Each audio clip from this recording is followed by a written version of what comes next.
Läksi jääajakeskus on siis 3 korrust ekspositsiooni ja tegelikult siin ei käsitleta mitte ainult jääaegu, vaid juba esimesel korrusel on ära näidatud peaaegu kogu universumi ajalugu, ehk siis käsitletakse ajaperioodi, mis on rohkem kui 13 miljardit aastat pikka. Võib-olla isegi, et Eestimaa ongi siis jääaja seisukohalt üsna hästi uuritud ja omakorda siis Vooremaa on siis Eestimaa pärl, sellega on väga pikalt tegeldud, väga paljud teadlased on siia oma elu siis pühendanud ja oma aja. Ja tänu sellele on siis üsna hästi teada, kuidas need voored tekkisid ja kuna voored on siis pikliku kujuga, siis nende voorte suunda määrab ära ka jää liikumise suuna. Ja valdavalt siis on kogu Eesti maastik selle jääliustikuga kujundatud või hiljem siis nende sulavette kujundatud. Et vähe on neid pinnavorme, mis ei oleks mingil määral jääajaga seotud ja nendest hetkel tuleb pähe küll ainult luit. Ja kogu graniit, mis meil Eestis on siis tegelikult selle jääliustiku poolt meile Soomest siia transporditud. Ja et mammutid on siis tegelikult jääaja sümbolid ja võib öelda, et eriti populaarsed on siis mammutid tänapäeval tänu ameeriklaste tehtud multifilmiseeriale Jääaeg. Asi on selles, et mammut on seal joonistatud natuke vale koha peale. Mammutid jooksevad seal kogu aeg ringi siis mööda lund ja jääd ja seal isegi ei näidata mitte, mida mammut sööb. Et täiskasvanud mammuti minimaalne päevane toiduratsioon siis peaks sisaldama vähemalt 100 kilo rohtu ja 100–200 kilo isegi. Ja kui väljas on lumi ja jää, siis loomulikult mitte kusagil seda rohtu ei kasva.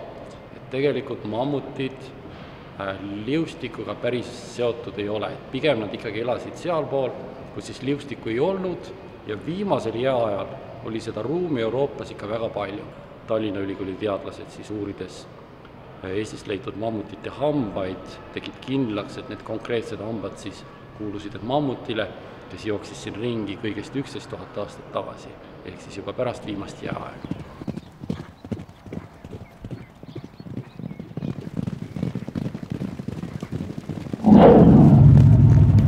Kui nüüd multifilmi juurde tagasi tulla, siis kindlasti on kõigil meeles selline loom nagu Diego, ehk siis Ameerika mõõghambuline tiiger. Ja kui nüüd teda meie maja koopalõviga võrrelda, siis kohe on märgata, et Diegol olid kihvad ikkagi oma 3–4 korda pikemad. Ja nüüd seda ei maksa siis ajada Ameerika filmikunstnike fantaasiakaela.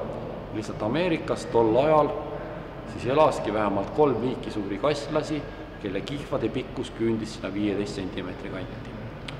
Ja muidugi lõviga või liiki ei maksa nüüd väga palju siis ka jääajaga siduda, sest lõvi on siiski lõunapoolse levikuga liik ja nüüd siin meil Eestis ega siin põhja pool ta kunagi elanud ei ole. Ja lõvide väljasuremise põhjus siis on 100% jahipidamine.